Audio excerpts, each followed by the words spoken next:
IG Sundarraj P ने कहा है कि शीर्ष नक्सली नेता बसव राजू की मौत के बाद नक्सलियों को ये पूरी तरह से समझ में आ गया है कि वे बस्तर में कहीं पर भी सुरक्षित नहीं हैं।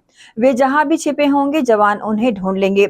समर्पण ही उनके पास अंतिम विकल्प है। यदि वे समर्पण नहीं करते हैं तो जवानों के साथ मुठभेड़ में वे भी मारे जाएंगे।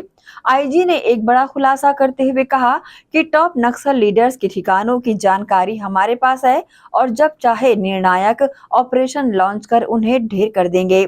आईजी ने नक्सल लीडर गणपति देवजी, सोनू हिडमा, सुजाता के, रामचंद्र रेड्डी, बारसे देवा जैसे बचे नेताओं को चेतावनी देते हुए कहा कि अभी भी समय है, वे हथियार छोड़कर छत्तीसगढ़ सरकार की पुनर्वास योजना का लाभ लेने जंगल से बाहर आकर राष्ट्र की मुख्य धारा में शामिल हो जाएं। जैसा जिस तरीके से विगत कुछ समय से सुरक्षा बलों द्वारा शासन की मंशा अनुरूप, क्षेत्र की जनता की इच्छा अनुरूप बहुत बेहतरीन नक्सल विरोधी अभियान संचालित करते, उससे अनेक इलाकों को नक्सल आतंक से, नक्सल गतिविधि से हमने मुक्त कर दिया गया।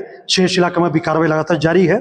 यदि उदाहरण स्वरूप बोलेगा, जैसा बासागुड़ा जगरुंडा एक्सेस है, अरनपुर जगरुंडा, चिंतनार किस्टाराम, बेजी चिंता गुफा, पल्ली बारसूर, कोयलीबाड़ा से लेकर प्रतापपुर, अबुजमार के अंदर नारायणपुर से लेकर कुतुल, नीलांगूर एक्सेस, नारायणपुर, सोनपुर, गारपा एक्सेस, इस प्रकार अनेक इलाका में, जैसा बस्तर जिला का बात करें तो उसमें तुलसी डोंगरी एरिया, इस प्रकार अनेक इलाका में सुरक्षा कैंप स्थापित करने के पश्चात जो बेहतरीन नक्सल विरोधी अभियान संचालित करने के साथ साथ विकास कार्य को भी गति दी गई थी। उसी कारण से नक्सल गतिविधि काफी हद तक इन इलाका में समाप्त हो चुकी है। शेष इलाका में भी लगातार हम कुछ शेष इलाका में नक्सल सिमट गए थे, जो छोटी छोटी पॉकेट्स में उनका सिमट गए थे। काफी क्षेत्रफल उनके पैर के नीचे से खिसक गई है।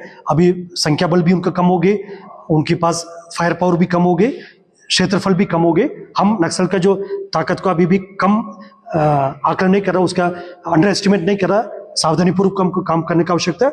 वो पूरा सावधानी तो हम लेगा, लेकिन उनकी जिस तरीके से उनका सपोर्ट सिस्टम, उनके कॉरिडोर बंद हो गए, उनके लॉजिस्टिक बेस समाप्त हो गए, जन समर्थन उनके बिल्कुल शून्य हो गए। इन सब परिस्थिति से हम पूरा अनुमान लगा सकता है और पूरा दावा भी कर सकता है आने वाला बहुत ही जल्दी, जैसा शासन ने घोषणा किया और क्षेत्र की जनता भी बार बार अपना इच्छा प्रकट कर रहा है, उसी हिसाब से नक्सल संगठन का, नक्सल कैडर्स का, नक्सल गतिविधि का पूर्ण रूप से समाप्त होगा।